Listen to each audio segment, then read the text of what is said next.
করে দেওয়া হয়। গতকালকে আমাদের রুগী সহ বিভিন্ন লোক আটকে দেওয়া হয়েছিল। আমরা বাধ্য হয়ে বিভাগীয় কমিশনারের কার্যালয়ে আসতে বাধ্য হয়েছি।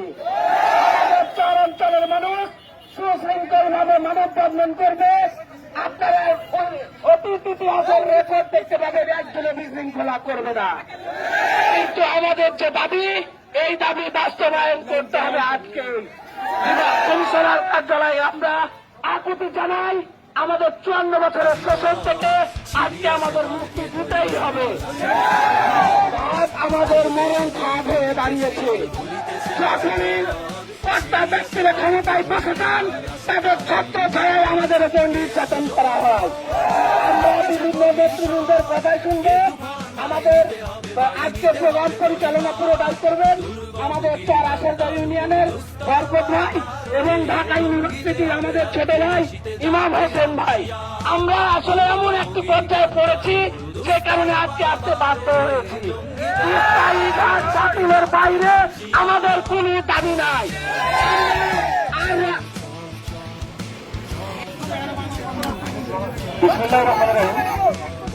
আমি ইমাম হাসান, ঢাকা বিশ্ববিদ্যালয়ের ছাত্র। আমরা ছাত্র কর্মজীবী জোট এই অন্যায়টা এতদিন থেকে হচ্ছে, আমরা অনেক কষ্ট করে অনেক জায়গায় গেছি ভাই। লাস্ট 8টা মাস 5ই আগস্টের পরে এমন কোন একটা দপ্তর নাই যে দপ্তর আমি ইমাম হাসান যাইনি, আমার কাজী ভাই যাইনি, এরকম কোন দপ্তর নাই। আমরা আসিফ মাহমুদের দপ্তরে গেছি, 5 ঘন্টা বসে দেখেছি, কথা বলেনি। আমাদের এখানে প্রধান নির্বাহী কর্মকর্তা আছে, উনার অফিসে গেছি, ইউনো অফিসে ঘন্টার পর ঘন্টা বসে দেখেছি। কালকে আমাদের তিনজন ছেলেকে পরীক্ষা দিতে যেতে পারিনি। পরীক্ষা দিতে যেতে পারিনি তারা ঘাটের হয়েছে। তারা 14 এপ্রিলের পরে তারা ঘাটের দায়িত্ব পেয়েছে। আমাদেরকে বলেছিল যে ভাই 6টা মাস আছে, আপনারা একটু সহ্য করে নেন, এরপরে আমরা ঘাটটা বন্ধ করে দিব। তারপরে আবার তারা টাকা নিয়েছে এসি করে বসে। ওইখানে নদীর ঘাটে কি হয় এইখানকার কেউ জানে না, জানে না, তারা জানে কিন্তু কিছু বলে না। যদি নতুন কোন সরকার আসে, সে যাই হোক, সে আবার তার কথা বলবে আমার কিছু নেতা কর্মী রোজগার আছে, এই রাস্তায় থাকে যান। আপনারা কি মনে করেন আমরা চরের মানুষ করি? আমরা চরের মানুষ এই যে একটা চাঁদা 5 টাকার ভাড়া তারা কত নেই আপনি শুনবেন? 50 টাকা নয়, 100 টাকা নেয়। একটা প্রাণের মাত্র ভাড়া যেটা কিনি আমরা 1200 টাকা দিয়ে, এই ভাড়া দিতে হয় 200 টাকা। আছে বাংলাদেশের নদী এবং ঘাটে আলাদা আলাদা, নৌকাতে ভাড়া আলাদা, ঘাটে ভাড়া আলাদা, কোথায় আছে?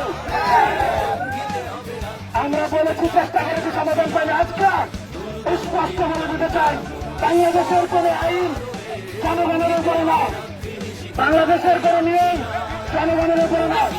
আজকে ঘোষণা দিলে তারপরে যাবে, যদি না হয় আজকে আমাকে ভুল করে মেরে বলবে, কিন্তু সমাধান না করে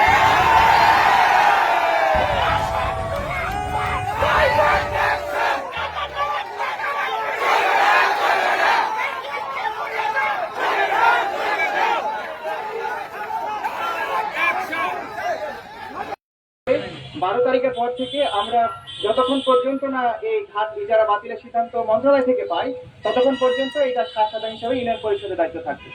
ঠিক আছে? আর ঘাটে যেভাবে মাঝিরা টাকা নেয় সেটা নেবে, ওখানে কোনো অন্য কেউ টোল করবে না। এটা চেয়ারম্যান মহোদয় থাকবেন, ওখানে অনেক পুরোপুরি ম্যানেজমেন্টের দায়িত্ব থাকবেন ঘাটের। সোনা সোনা সোনা লোকে বলে সোনা সোনা নয় তত খাঁটি, বলো যত খাঁটি তার চেয়ে খাঁটি বাংলাদেশের মাটি রে, আমার বাংলাদেশের মাটি, আমার জন্মভূমির মাটি, আমার বাংলাদেশের মাটি। সোনা সোনা সোনা লোকে